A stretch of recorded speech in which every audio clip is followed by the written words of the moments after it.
Hi guys, Tanya from 4Girls Jewelry with a very simple tutorial today. I actually work today with my commercially done chains.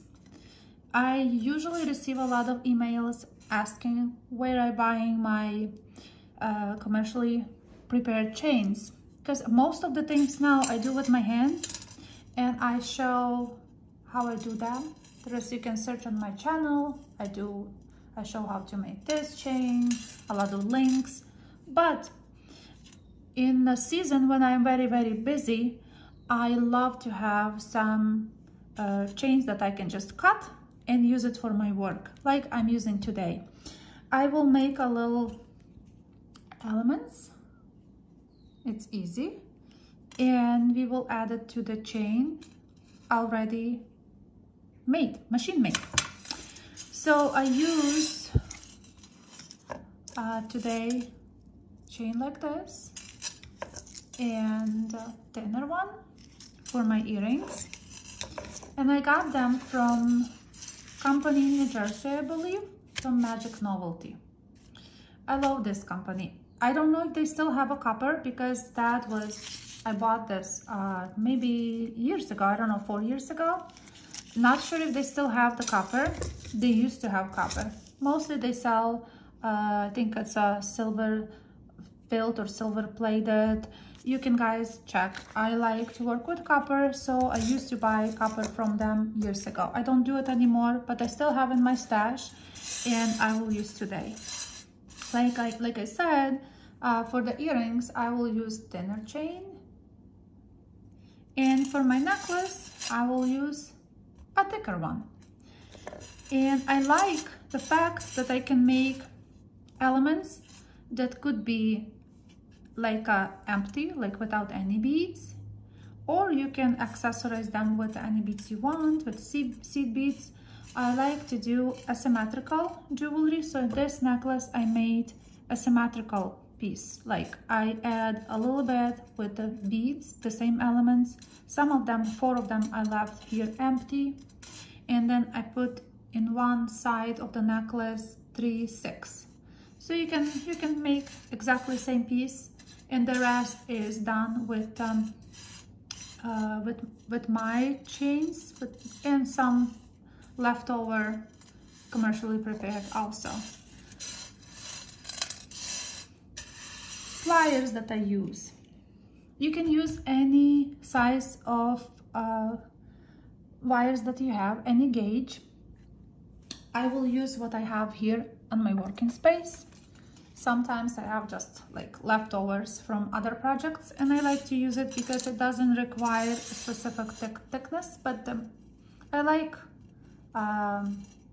it could be different even gauges. I would love to have that, but I just use the same one. But if I would have different gauges, I will use different gauges in my work. I like that. I like texture. I receive also questions about the pliers that I use. They all from local hardware store from Home Depot. So they come in the set. You can go there, ask them. None of them is for the jewelers, but I like them because they have nice handle, and I can really I like to work with the bigger tools. I don't like miniature ones. So cutter, and this, I don't know what this is for, but for me, I love it because consistency. Again, we want to have it consistency. So this is my measure for my elements today. And I will also measure it because somebody asked me what in millimeters. I'm not sure. I think I have it, yes. So in the inches, we usually use in the inches, but millimeters is, you can see, it's almost 1 centimeter side. So it must be this one also the same. I don't think so. So when you measure, it's this much. If you go look at the inches, it's 1/4 of inch. And I like that. I like the size. I use that for my earrings, for my for the shapes, different shapes, but I use that a lot. These, I know they have a teeth. If you want to, you can cover it with a tape maybe, so it will not damage your wire, but I use them with a teeth. And I don't think they're really damaging that much. I will polish it later. Okay, so let's take a piece of wire, and I leave a little tail. Then I will just make something like this. Always try to do organic. I like organic look a lot. This sort of looks the same, but I never measure anyway. So now I will make a wrap like this and cut. Make sure you nicely tuck your wire so it will not scratch anything. If you want to file, you can also file a little bit here. Now we have one component that is ready for to attach. I always leave one so I can measure the length of the tail you leave here, and I would cut this much so it will be the same. But before we attach to anything, we wanted to hammer it.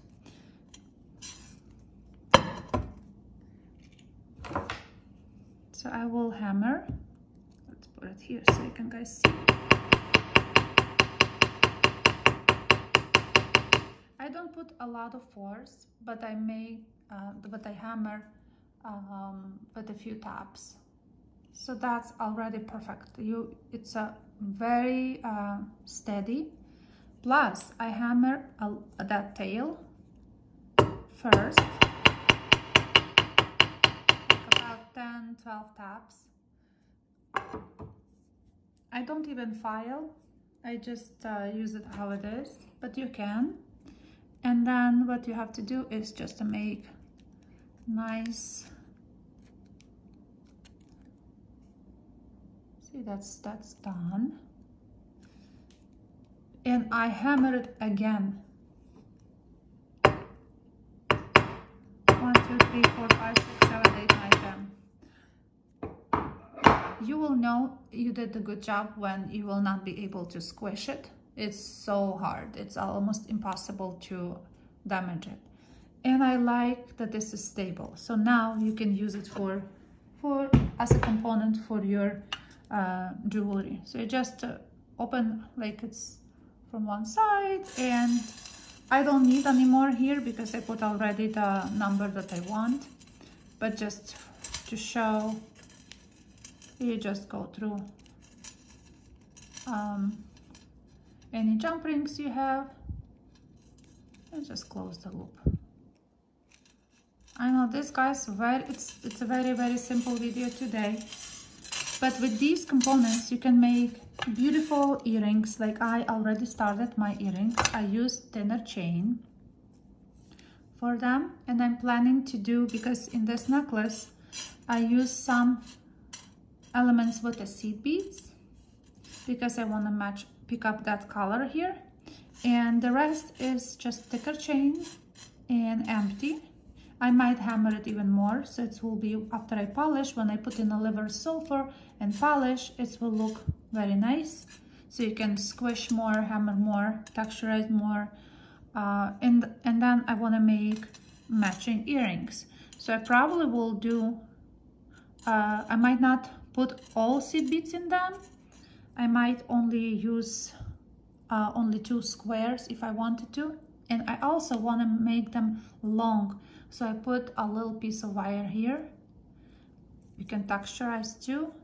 And let me see, I want to finish them with maybe, if you want to be consistent, you can use your Veil Maker pliers, and I will use the smaller one So we can just make perfect here one, and because we want to have consistency, we do the same right here. Okay. Also, before I put my earring hooks, I will hammer it to make it more stable, and this will be a long earrings to match this necklace. Guys, I know it's very short tutorial today. I hope you guys will make something similar. It's very easy. This element, this is, but I think I have the whole video about it. You can search my channel.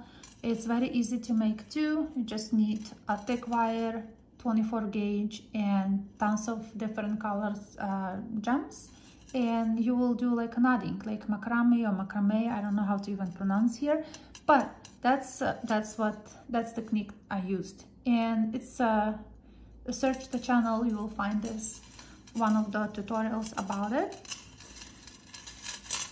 Yeah, I always try to add something to my elements. This is simple, easy, very achievable, and fun for the summer. I hope you guys like it. Leave me a comment below. I will see you next Tuesday. Thanks guys for watching. I really truly appreciate it. Thank you. See you next time.